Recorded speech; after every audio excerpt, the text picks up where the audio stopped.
నమస్తే, welcome to non stop news. నేను కార్తిక్. మహేశ్వరి. మాజీ మంత్రి అంబటి రాంబాబు కుటుంబాన్ని ఉమ్మడి విశాఖ జిల్లా వైఎస్ఆర్సీపీ కాపు నేతలు పరామర్శించారు. మాజీ మంత్రి గుడివాడ అమర్నాథ్, కరణం ధర్మశ్రీ ఆధ్వర్యంలో వందలాది కార్లతో భారీ ర్యాలీగా తరలివచ్చి అంబటి కుటుంబానికి ధైర్యం చెప్పారు. అక్రమ అరెస్టులతో కాపులను చంద్రబాబు వేధిస్తూ ఉన్నారని ఆగ్రహం వ్యక్తం చేశారు. చంద్రబాబు కాపు ద్రోహి అంటూ మండిపడ్డారు.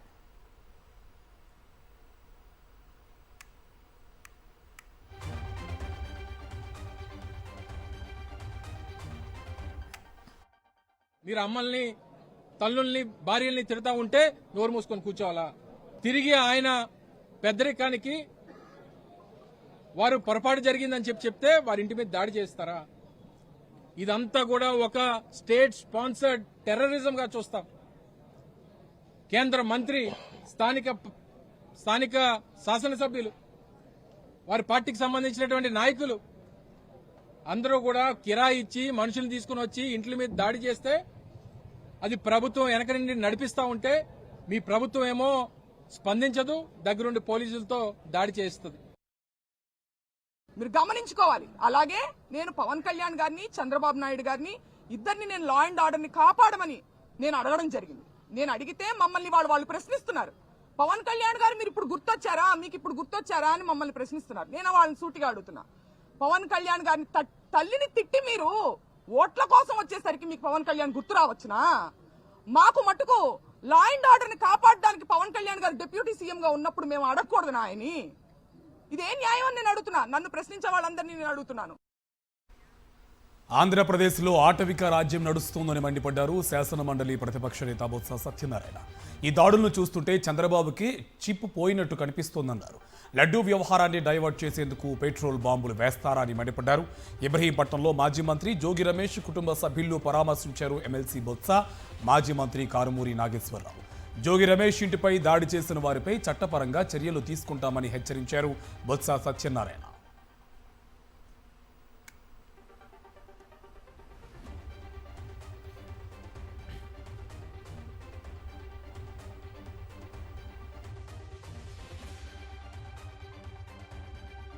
ఈ రాష్ట్రంలో ప్రజాస్వామ్యంలో ఉన్న పరిపాలన ఇది అటవిక రాజ్యమా? పెట్రోల్ బాంబులు, యాసిడ్ బాంబులు అనేది ఎక్కడిని ఈ సంస్కృతిని చూస్తాము మనం. సో ఎలాంటి ప్రభుత్వాలు ఉన్నాం మన ఆంధ్ర రాష్ట్రానికి చాలా ప్రమాదకరం. మీరు వచ్చి కేసు పెట్టి కేసుకు వచ్చి 20 మందికి బెయిల్ ఇచ్చేస్తారా? 304 సెక్షన్ ఎందుకు పెట్టలేదు మీరు దాంట్లో? ఏం చంద్రబాబు నాయుడు గారు పెద్ద పెద్ద కబుర్లు చెప్తాడు కదా డిప్యూటీ సీఎం, ఏం చెప్తాడు పవన్ కళ్యాణ్ దీనికి సమాధానం? మా రమేష్ వచ్చి ఆ మంత్రికి వచ్చేది చిప్పిపోయింది, మంత్రికి కాదు చంద్రబాబు నాయుడికి చిప్పిపోయినట్టు ఉంది. జ్ఞానం కోల్పోయినట్టు దేవదేవుడిని తీసుకొచ్చి ఎందుకు ఆ 10 నెలల్లో పెట్టిస్తారు? దానికో డైవర్సిటీ కోసం ఇలాంటి బాంబులు ఉపయోగిస్తారా? మాజీ మంత్రి జోగి రమేష్ పై కూటమి కక్ష సాధింపు చర్యలు ఆగడం లేదు. మాజీ ముఖ్యమంత్రి వైఎస్ఆర్సీపీ అధ్యక్షుడు వైఎస్ జగన్ పర్యటన విజయవంతం కావడాన్ని తట్టుకోలేకపోతున్న కూటమి ప్రభుత్వం జోగి రమేష్ పై మరో అక్రమ కేసు నమోదు చేసింది. అనుమతి లేకుండా ర్యాలీ నిర్వహించడం, జన సమూహాన్ని పోగు చేయడం, సెక్షన్ 30 పోలీస్ యాక్ట్ ఉల్లంఘనల కింద జోగి రమేష్ పై కేసు నమోదు చేశారు.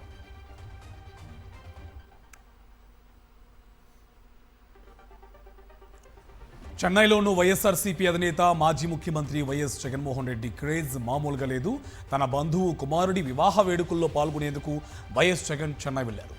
వైఎస్ అనిల్ రెడ్డి కుమారుడు సాహిల్ వివాహం సందర్భంగా జరుగుతున్న వేడుకలో పాల్గొనేందుకు వైఎస్ జగన్ చెన్నై వచ్చారు. రేపు ఉదయం సాహిల్ వేదికల వివాహం జరగనుంది. చెన్నైలో వైఎస్ జగన్ను కలిసేందుకు పెద్ద ఎత్తున అభిమానులు, కార్యకర్తలు తరలివచ్చారు. వారికి వైఎస్ జగన్ అభివాదం చేశారు. జై జగన్ నినాదాలతో చెన్నై దద్దరిల్లింది.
వైఎస్ జగన్ను ఇరికించబోయి చివరకు చంద్రబాబు పవన్ కళ్యాణ్ అడ్డంగా బుక్కయ్యారు అని విమర్శించారు మాజీ మంత్రి కన్నబాబు. ఎస్ఐటి సిట్ దర్యాప్తుతో తమ లక్ష్యం నెరవేరకపోవడంతో ఇప్పుడు కల్తీ జరిగిందని నమ్మించడానికి ఏకసభ్య కమిషన్ తెచ్చారు అని మండిపడ్డారు. చేసిన తప్పుల నుంచి బయటపడేందుకు చంద్రబాబు తప్పుల మీద తప్పులు చేస్తూ ఉన్నారని ధ్వజమెత్తారు. సుప్రీంకోర్టు ఆదేశాల మేరకు సిబిఐ ఒక కమిటీ వేసి దాంట్లో రాష్ట్ర ప్రభుత్వ అధికారులను కూడా నియమించి ఆ కమిటీ ఇచ్చిన నివేదిక తాను అనుకున్నట్టుగా రాలేదని చంద్రబాబు నాయుడు గారు విపరీతంగా బాధపడిపోతున్నారు. ఎలా అయినా సరే తిరుపతి లడ్డూలో జంతువుల కొవ్వు కలిసినట్టుగా నిరూపించాలని తాపత్రయపడే స్థాయికి వచ్చారు ఆయన. ఇది అన్యాయం కాదా? ఇది మీరు వెంకటేశ్వర స్వామిని ఆయన పవిత్రతని దెబ్బతీయడం కాదా? ఇప్పుడు అలాగే చంద్రబాబు నాయుడు గారు తప్పించుకోవడం కోసం లేదా జగన్మోహన్ రెడ్డి గారిని ఇరికించడం కోసం ఈ ఏకసభ్య కమిషన్ కార్యక్రమం నడిపిస్తున్నారు. సీఎం చంద్రబాబు హిందువుల మనోభావాలు దెబ్బతీస్తున్నారన్నారు మాజీ ఎంపీ మార్గాని భరత్. పవిత్రమైన తిరుమల ప్రసాదాన్ని రాజకీయాలకు వాడుకొని భ్రష్టు పట్టిస్తున్నారని ఆగ్రహం వ్యక్తం చేశారు. లడ్డూలో జంతువుల కొవ్వు కలవలేదని సిబిఐ రిపోర్టు ఇచ్చిన చంద్రబాబు పదే పదే దుష్ప్రచారం చేస్తున్నారని మండిపడ్డారు. సిబిఐ ఛార్జ్షీట్ కోర్టుకి సమర్పించిన దాంట్లో ఏ రకమైన జంతువుల కొవ్వు లేదు అని సిబిఐ ఉద్ఘాటించి ఆనరబుల్ కోర్టుకి తెలియపరచడం జరిగింది. సుప్రీంకోర్టు సిట్ని ఫామ్ చేసి మరి ఆ రిపోర్ట్స్ ఇచ్చిన తర్వాత కూడా ఇవాళన్న రోజుకి కూడా చంద్రబాబు నాయుడు గారు కానీ లేకపోతే డిప్యూటీ సీఎం పవన్ కళ్యాణ్ గారు కానీ జంతువులకు కలిసిందని ఎంత అపచారం చేస్తూ ఉన్నారు. మాట వెనక్కి తీసుకోండి. జంతువుల కొవ్వు కలవలేదనే మాట వెనక్కి తీసుకోండి ఇమీడియట్గా. మార్చి మొదటి వారంలో తెలంగాణ బడ్జెట్ సమావేశాలు జరగనున్నాయి. ఉగాదిలోపు బడ్జెట్ సమావేశాలను ముగించాలి అని నిర్ణయించారు. మార్చి 6న ఉభయ సభలను ఉద్దేశించి గవర్నర్ ప్రసంగించే అవకాశం ఉంది. ఇక మార్చి 9న ఆర్థిక మంత్రి భట్టి విక్రమార్క శాసనసభలో బడ్జెట్ ప్రవేశపెట్టనున్నట్లు సమాచారం.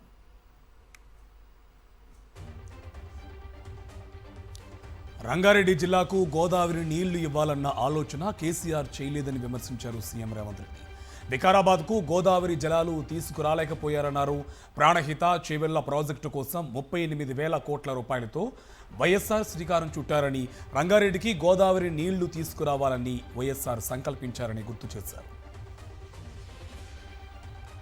శిలాఫలకం వేసినప్పుడు డాక్టర్ వైఎస్ రాజశేఖర రెడ్డి గారు చేవెళ్లకే కాదు వికారాబాద్ తాండూ పరిగి ప్రాంతానికి కూడా గోదావరి జలాలు రావాలి, ఎడారిగా మారిన మా ప్రాంతాన్ని అభివృద్ధి చెయ్యాలి, ఎల్లకాలం మేము కల్తీ కళ్ళు తాగాల్సిందేనా, మేము కందులు వండించుకొని బతకాల్సిందేనా అని చెప్పి ఈ ప్రాంత రైతాంగం డాక్టర్ వైఎస్ రాజశేఖర రెడ్డి గారిని అడిగారు.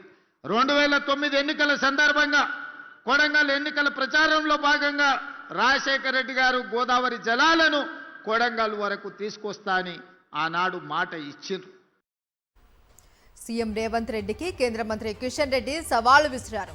కేసీఆర్పై చర్యలు తీసుకునే దమ్ము రేవంత్కు ఉందా అని సవాల్ విసిరారు. చర్యలు తీసుకునే దమ్ము లేకపోతే రాజీనామా చేయాలి అని డిమాండ్ చేశారు. కేసీఆర్పై ఈగ వాలకుండా రేవంత్ చూసుకుంటూ ఉన్నారని ఆరోపించారు కిషన్ రెడ్డి. అవినీతి పైన, కేసీఆర్ అక్రమాల పైన చర్యలు తీసుకుంటుంటే ఎవరు అడ్డుకున్నారో చెప్పాలి, ఎవరు వద్దంటున్నారో చెప్పాలి, ఎవరి బాధ్యతో చెప్పాలి. రేవంత్ రెడ్డిదా కిషన్ రెడ్డిదా బాధ్యత అడుగుతా ఉన్నాను. ఈ రాష్ట్రానికి ముఖ్యమంత్రి రేవంత్ రెడ్డా కిషన్ రెడ్డి అడుగుతా ఉన్నాను. తెలంగాణలో అధికారంలో ఉన్నది కాంగ్రెస్ పార్టీయా బీజేపీ అడుగుతా ఉన్నాను. నేను రాహుల్ గాంధీని కూడా ప్రశ్నిస్తున్నాను. కేసీఆర్ మీద చర్యలు తీసుకునేటువంటి దమ్ము ధైర్యం ఈ పార్టీకి ఉందా? ఎమ్మెల్యే పోచారం శ్రీనివాసరెడ్డిపై హాట్ కామెంట్స్ చేశారు బీఆర్ఎస్ వర్కింగ్ ప్రెసిడెంట్ కేటీఆర్. పోచారంకు దమ్ముంటే ఎమ్మెల్యే పదవికి రాజీనామా చేయాలని సవాల్ విసిరారు. స్పీకర్ దగ్గర మాత్రం ఇంకా బీఆర్ఎస్లోనే ఉన్నారని పోచారం చెబుతున్నారని మండిపడ్డారు. పోయి కాంగ్రెస్లో వచ్చిండు అంటే స్పీకర్ గారి దగ్గర ఏం చెప్పుకుంటూ తెలుసా పోచారం, నేను ఇంకా బీఆర్ఎస్లోనే ఉన్నా అని చెప్పుకున్నాడు. మరి ఇంకా బీఆర్ఎస్లోనే ఉంటే ఇలా నా పక్కకు ఉండాలనా లేదా? యాడున్నాడు మరి? కండువ లేకుండా ప్రచారం చేసుకుంటుండట. ఇంకోటి అసెంబ్లీలో కూర్చున్నాడు కూడా కాంగ్రెస్ వాళ్ళది కూర్చుంటున్నావు, ఎందుకు కూర్చుంటున్నావు అంటే ఏం చెప్పింది తెలుసా? పెద్ద మనిషి ఉచ్చోసుకుంటాను కాల్కగా అయితే దగ్గర పోతున్నా నేను అడుగుతున్న పోచారం శ్రీనివాసరెడ్డి గారు, నిజంగానే రేవంత్ రెడ్డి పొడిసి పీకి పందిరేస్తే దమ్ముంటే రాజీనామా చేయి. బాన్స్వాడ ప్రజలు డిసైడ్ చేస్తారు ఎవరు కరెక్ట్, కేసీఆర్ రేవంత్ రెడ్డి. బాన్స్వాడ ప్రజలు డిసైడ్ చేస్తారు. రాజీనామా చేసి ప్రజాక్షేత్రంలోకి రా. తెలంగాణ రాష్ట్ర ఎన్నికల సంఘానికి బీజేపీ, బీఆర్ఎస్, ఎంఐఎం పై కాంగ్రెస్ ఫిర్యాదు చేసింది. బీజేపీ, ఎంఐఎంలు రాజకీయ సభలు, ఎడ్యుకేషన్ ఇన్స్టిట్యూట్లలో పెట్టడం ఎన్నికల నిబంధనలకు విరుద్ధమని ఎస్ఈసీకి ఇచ్చిన ఫిర్యాదులో పేర్కొంది కాంగ్రెస్ పార్టీ. మహబూబ్ నగర్లో బీజేపీ అధ్యక్షుడు, బోధన్లో ఎంఐఎం అధ్యక్షుడు ఎడ్యుకేషన్ ఇన్స్టిట్యూట్లలో రాజకీయ సభలు పెట్టారు అని ఫిర్యాదు చేసింది. అలాగే బీఆర్ఎస్ నేత హరీష్ రావు పైన రాష్ట్ర ఎన్నికల సంఘానికి కంప్లైంట్ చేసింది. మున్సిపల్ ఎన్నికల్లో కాంగ్రెస్ దగ్గర డబ్బులు తీసుకుని బీఆర్ఎస్కు ఓటు వేయాలి అని హరీష్ రావు బహిరంగంగా మాట్లాడారు అని, ఇది ఎన్నికల నిబంధనలకు విరుద్ధమని కాంగ్రెస్ పార్టీ ఫిర్యాదులో పేర్కొంది. మేడ్చల్ జిల్లా అలియాబాద్లో బీఆర్ఎస్ నాయకులు, కార్యకర్తలపై జరిగిన దాడి ప్రీప్లాన్డ్గా జరిగిందన్నారు ఎమ్మెల్యే మల్లారెడ్డి. నిన్న కాంగ్రెస్ వర్సెస్ బీఆర్ఎస్ దాడి నేపథ్యంలో ఇరు పార్టీల నేతలు పరస్పరం తుర్కపల్లి, జీనోమ్ వ్యాలీ పోలీస్ స్టేషన్లో ఫిర్యాదులు చేసుకున్నారు. గాయపడిన వారికి న్యాయం చేయాలంటూ మల్లారెడ్డి, బీఆర్ఎస్ నాయకులు, కార్యకర్తలు పోలీస్ స్టేషన్ ముందు బైఠాయించి నిరసన చేపట్టారు. న్యాయం చేయాలంటూ పెద్ద ఎత్తున నినాదాలు చేశారు. దాడి చేసిన వారిని వెంటనే అరెస్టు చేయకుంటే రాష్ట్ర వ్యాప్తంగా పెద్ద ఎత్తున నిరసనలు చేపడతామని హెచ్చరించారు.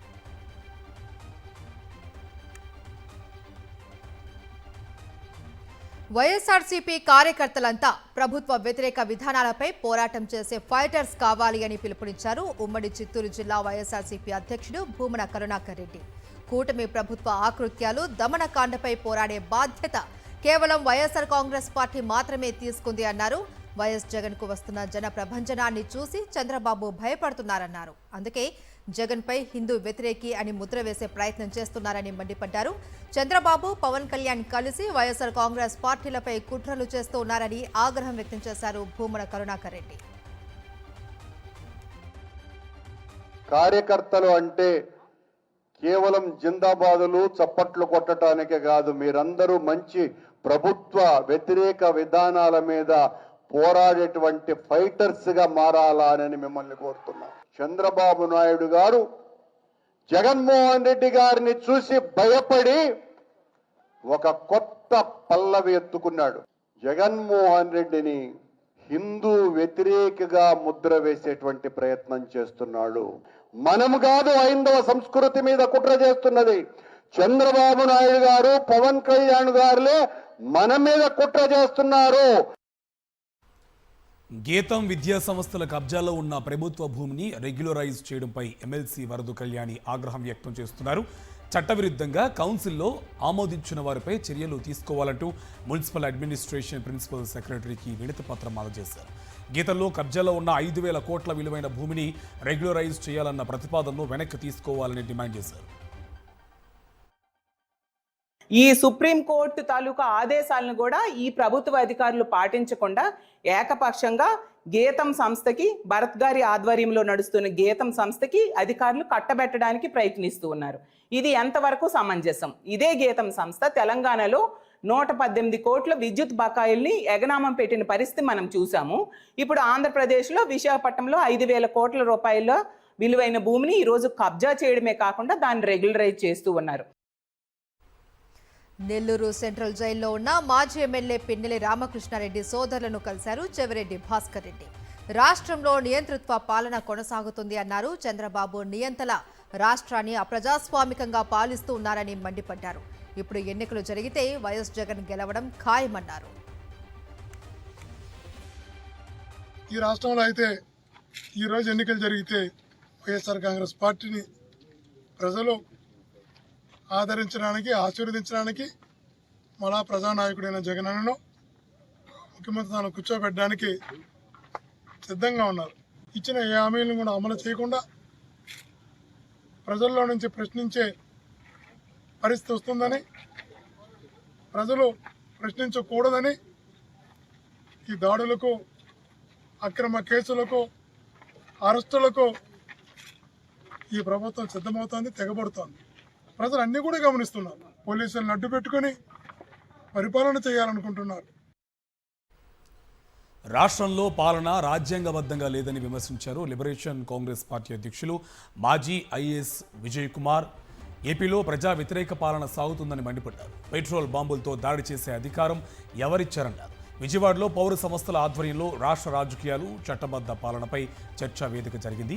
ఈ కార్యక్రమంలో విజయ్ కుమార్తో పాటు పౌర సంస్థల ప్రతినిధులు పాల్గొన్నారు. వాళ్ళ రాజకీయ ఆధిపత్యం కోసం చేస్తున్న యుద్ధమే ప్రధానమా, పైచేయి సాధించడమే ప్రధానమా, లేక ఈ రాష్ట్రంలో ఉన్న ఒక యూత్ గురించి, ఒక మహిళ గురించి, ఒక రైతు గురించి పట్టించుకునేటువంటి పరిస్థితి ఉందా? మా బాబు బ్రాండ్ ఇమేజ్, మా నాన్నే ఈ రాష్ట్రానికి బ్రాండ్ అని గౌరవనీయ లోకేష్ చెప్తారు. ఏమిటి నీ బాబు బ్రాండ్? అరాచకం చేయడం బ్రాండా? దాడి చేయించడం బ్రాండా? కార్యకర్తలతో కావాలతో ఇళ్ల మీదకి, ఆడవాళ్ళన్న ఇళ్ల మీదకి పంపించి పెట్రోల్ బాంబులు వేయించడానికి బ్రాండా? శాంతి భద్రతలు లేని రాష్ట్రంలో ఇన్వెస్ట్మెంట్స్ ఎలా వస్తాయి? హైదరాబాద్ నాంపల్లిలో మరోసారి అగ్ని ప్రమాదం జరిగింది. ఫోరెన్సిక్ ల్యాబ్లో పెద్ద ఎత్తున మంటలు చెలరేగాయి. ల్యాబ్ భవనంలోని మొదటి అంతస్తులో అకస్మాత్తుగా మంటలు అంటుకున్నాయి. ఒక్కసారిగా భారీగా పొగ వ్యాపించడంతో ల్యాబ్ సిబ్బంది, పరిసర ప్రాంతాల ప్రజలు భయాందోళనకు గురయ్యారు. మంటలను గమనించిన వాచ్మెన్ వెంటనే అధికారులకు సమాచారం అందించారు. విషయం తెలుసుకున్న అగ్నిమాపక శాఖ 2 ఫైర్ ఇంజన్లతో సంఘటనా స్థలానికి చేరుకొని మంటలను అదుపులోకి తీసుకొచ్చారు. ఈ ఘటనలో ల్యాబ్లో ఉన్న అనేక కంప్యూటర్లు, కీలకమైన ఫోరెన్సిక్ రిపోర్టులు, కేసులకు సంబంధించిన పత్రాలు అగ్నికి ఆహుతైనట్లు ప్రాథమిక సమాచారం. ముఖ్యంగా ఫోన్ ట్యాపింగ్ కేసులకు సంబంధించిన హార్డ్ డిస్క్లు కూడా కాలిపోయి ఉండవచ్చు అని అధికారులు భావిస్తున్నారు. ఇవి పలు కీలక దర్యాప్తులపై ప్రభావం చూపే అవకాశం ఉందని అంటున్నారు. ఫోరెన్సిక్ ల్యాబ్ అగ్ని ప్రమాదంపై కేంద్ర మంత్రి కిషన్ రెడ్డి స్పందించారు. అగ్ని ప్రమాదంపై అనుమానాలు వ్యక్తమవుతున్నాయన్నారు. ఓటుకు నోటు వంటి కీలక కేసుల విచారణలో ఉన్నాయన్నారు. అగ్ని ప్రమాదంపై రాష్ట్ర ప్రభుత్వం స్పష్టమైన ప్రకటన చేయాలి అని డిమాండ్ చేశారు కిషన్ రెడ్డి.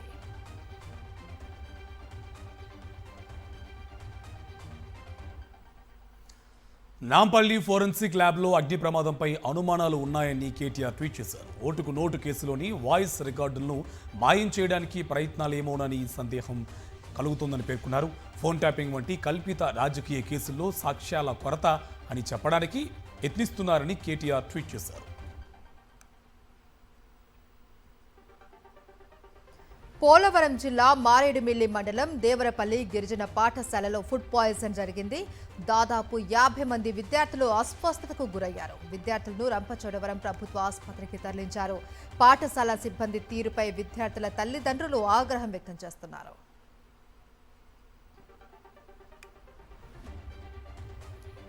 చర్లపల్లి రైల్వే ట్రాక్పై 2 పిల్లలతో కలిసి ఆత్మహత్య చేసుకున్న విజయశాంతిరెడ్డి కేసు మిస్టరీ వీడినట్టు తెలుస్తోంది. డిప్రెషన్ కారణంగానే ఆమె ఆత్మహత్యకు పాల్పడినట్టు పోలీసులు నిర్ధారించినట్టు సమాచారం. విజయశాంతిరెడ్డి కొంతకాలంగా తీవ్రమైన మానసిక ఒత్తిడితో బాధపడుతున్నట్టు గుర్తించారు. డిప్రెషన్ అంశంపై మరింత లోతుగా విచారణ జరుపుతున్నారు. ఆత్మహత్యకు వారం రోజుల ముందు కాల్ డేటాను విశ్లేషిస్తున్నారు. ఆమె 2వ ఫోన్ వాడినట్టు ఎలాంటి ఆధారాలు లేవని పోలీసులు స్పష్టం చేశారు. పిల్లలపై ఉన్న నియంత్రణ వల్లే వారిని వెంట తీసుకుని వెళ్ళినట్టు భావిస్తున్నారు. తల్లి చెప్పిందే చేయాలనే స్థితిలో పిల్లలు ఉండడంతో ఆమెతో కలిసి ఆత్మహత్య చేసుకుని ఉంటారని పోలీసులు భావిస్తున్నారు. నెల్లూరు జిల్లాలో దారుణం జరిగింది. గంజాయి బ్యాచ్ అరాచకానికి ఓ బాలిక బలైపోయింది. 2 మృగాలు కలిసి ఓ బాలికను గ్యాంగ్ రేప్ చేశారు. బాధితురాలి పరిస్థితి విషమంగా ఉంది. వారం రోజుల పాటు ఆసుపత్రిలో మృత్యువుతో పోరాడి చివరికి ప్రాణాలు విడిచింది. నెల్లూరు జిల్లా కోవూరులో ఆలస్యంగా వెలుగు చూసింది ఈ ఘటన.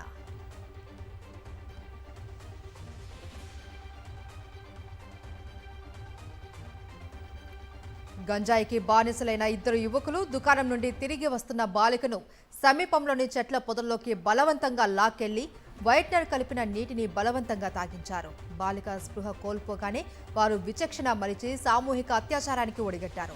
స్పృహలోకి వచ్చిన తర్వాత ఆ చిన్నారి జరిగిన ఘోరాన్ని తల్లిదండ్రులకు వివరించింది. కుటుంబ సభ్యులు వెంటనే పోలీసులను ఆశ్రయించారు. అప్పటికే బాలిక పరిస్థితి విషమంగా ఉండటంతో తొలుత కోవూరు ప్రభుత్వ ఆసుపత్రికి, అక్కడి నుంచి నెల్లూరు జీజీహెచ్కు తరలించారు. పరిస్థితి క్షీణించడంతో మెరుగైన వైద్యం కోసం చెన్నైలోని స్టాన్లీ ఆసుపత్రికి తరలించారు. వారం రోజులుగా ఐసీయూలో మృత్యువుతో పోరాడిన ఆ బాలిక చివరికి శుక్రవారం ప్రాణాలు విడిచింది.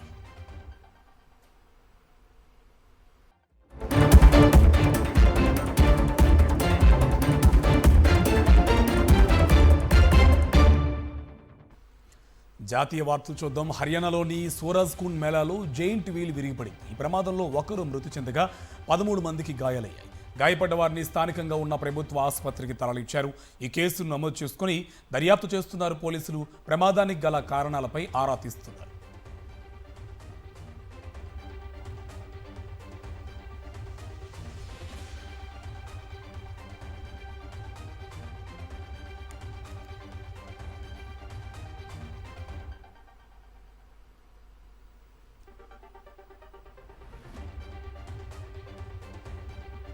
హర్యానాలోని సోరాజ్కుండ్ మేళాలో జెయింట్ వీల్ విరిగిపడింది. ఈ ప్రమాదంలో ఒకరు మృతి చెందగా 13 మందికి గాయాలయ్యాయి.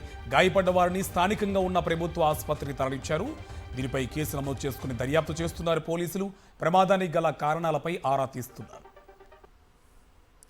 మనం చూస్తున్నాం విజువల్స్లో హర్యానాలో ఉన్నటువంటి సోరాజ్కుండ్ మేళాలో ఈ ప్రమాదం జరిగింది. జెయింట్ వీల్ తిరుగుతూ కిందకు వస్తున్న క్రమంలో ఒక్కసారిగా అక్కడ ఉన్నటువంటి స్క్రూలు ఊడిపోవడంతో మొత్తంగా అందరూ కింద పడిపోయిన పరిస్థితి కనిపిస్తుంది. ఈ ఘటన హర్యానాలోని సోరాజ్కుండ్ మేళాలో జెయింట్ వీల్ విరిగిపడి ఈ ప్రమాదం సంభవించింది. ఈ ప్రమాదంలో ఒకరు మృతి చెందగా 13 మందికి గాయాలయ్యాయి. గాయపడ్డ వారిని స్థానికంగా ఉన్న ప్రభుత్వ ఆసుపత్రికి తరలించారు. దీనిపై కేసు నమోదు చేసుకుని పోలీసులు దర్యాప్తు చేస్తున్నారు. ప్రమాదానికి గల కారణాలపై ఆరా తీస్తున్నారు అధికారులు.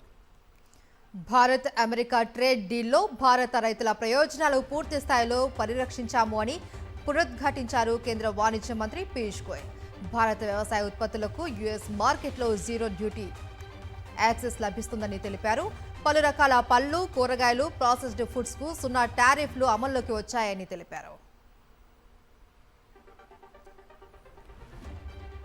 ముంబై మేయర్ ఎన్నికకు రంగం సిద్ధమైంది. BJP corporator Ritu Tawde BMC మేయర్గా బాధ్యతలు చేపట్టనున్నారు. ఈ మేరకు ఆమె నామినేషన్ దాఖలు చేశారు. బృహన్ ముంబై మున్సిపల్ కార్పొరేషన్ ఎన్నికల్లో బీజేపీ నేతృత్వంలోని మహాయుతి కూటమి ఘన విజయం సాధించింది. అయితే మేయర్ పీఠం విషయంలో బీజేపీ షిండే సేన మధ్య పేటముడి పడ్డంతో ఎన్నిక ఆలస్యమైంది. ఎట్టకేలకు ఇరు పార్టీల మధ్య పవర్ షేరింగ్ ఫార్ములా ఖరారైంది. బీజేపీ మేయర్ పదవి శివసేనకు డిప్యూటీ తీసుకున్నాయి. దీంతో డిప్యూటీ మేయర్ అభ్యర్థిగా కార్పొరేటర్ సంజయ్ ఘడి పేరును ఖరారు చేసింది షిండే సేన. కేంద్రం ప్రతిష్టాత్మకంగా చేపట్టిన ప్రాజెక్టు చీతా మరో కీలక మైలురాయిని అందుకుంది. మధ్యప్రదేశ్లోని కూనో నేషనల్ పార్క్ 5 చీతా కూనలకు స్వాగతం పలికింది. నమీబియా నుంచి తీసుకొచ్చిన ఆశ అనే ఆడ చీతా వీటికి జన్మనిచ్చింది. 2 ఏళ్లలో ఆశా పిల్లలు పుట్టడం ఇది 2వసారి. భారత్లో చీతాల పునఃప్రవేశ కార్యక్రమం విజయవంతమవుతుంది అనటానికి ఇది నిదర్శనంగా నిలుస్తోంది. కేంద్ర పర్యావరణ అటవీ శాఖ మంత్రి భూపేంద్ర యాదవ్ చీతా కూనల వీడియోను ఎక్స్లో షేర్ చేశారు.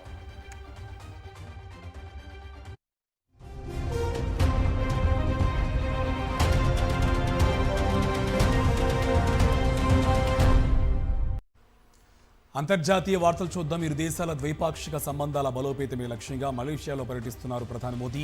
కౌలాలంపూర్లో నిర్వహించిన ప్రవాస భారతీయ సమ్మేళనంలో ఆ దేశ ప్రధానమంత్రి అన్వర్ ఇబ్రహీంతో కలిసి పాల్గొన్నారు ప్రధాని మోదీ. ప్రవాస భారతీయుల ఈవెంట్లో 750 మంది కళాకారులు వివిధ రకాల భారతీయ సంప్రదాయ నృత్యాలతో ప్రధాని మోదీని స్వాగతించారు. ఈవెంట్కు ఇరు దేశాల ప్రధానులు ఒకే కారులో వెళ్లారు.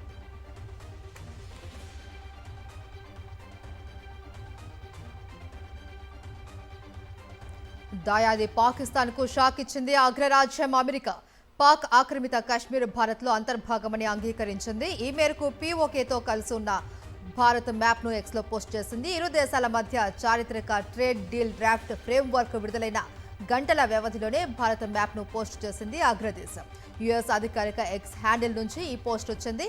ఆ మ్యాప్లో జమ్మూ కాశ్మీర్, లదాఖ్తో పాటు పీఓకేను భారత్లో అంతర్భాగంగా చూపించింది.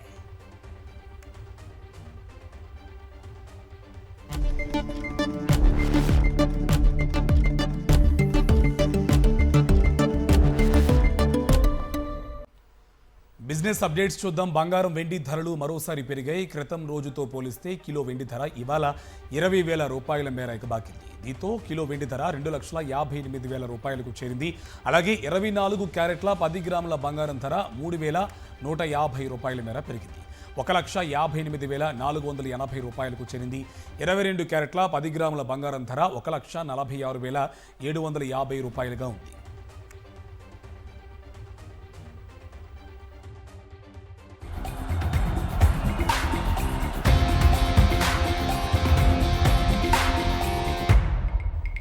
స్పోర్ట్స్ అప్డేట్స్ చూద్దాం. T20 వరల్డ్ కప్ లో ముంబై వేదికగా భారత్ యుఎస్ఏ జట్లు తలపడనున్నాయి. టాస్ గెలిచి బ్యాటింగ్ ఎంచుకున్న భారత్ 20 ఓవర్లలో 9 వికెట్ల నష్టానికి 161 పరుగులు చేసింది.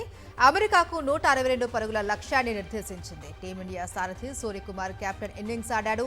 49 బంతుల్లో 84 పరుగులు చేశాడు సూర్యకుమార్. తిలక్ వర్మ 25, ఇషాన్ కిషన్ 20 పరుగులతో రాణించారు.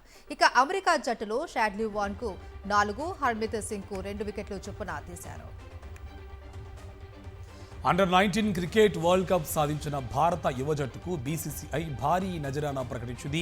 7.5 కోట్ల రూపాయలు రివార్డు ఇవ్వనున్నట్టు బోర్డు సెక్రటరీ దేవజిత్ సైకియా వెల్లడించారు. టీం సభ్యులు, సెలెక్టర్స్, సపోర్ట్ స్టాఫ్కు ఈ నజరానా అందించనున్నట్టు ఆయన తెలిపారు. ఇవి నాన్ స్టాప్ న్యూస్ డీటెయిల్స్.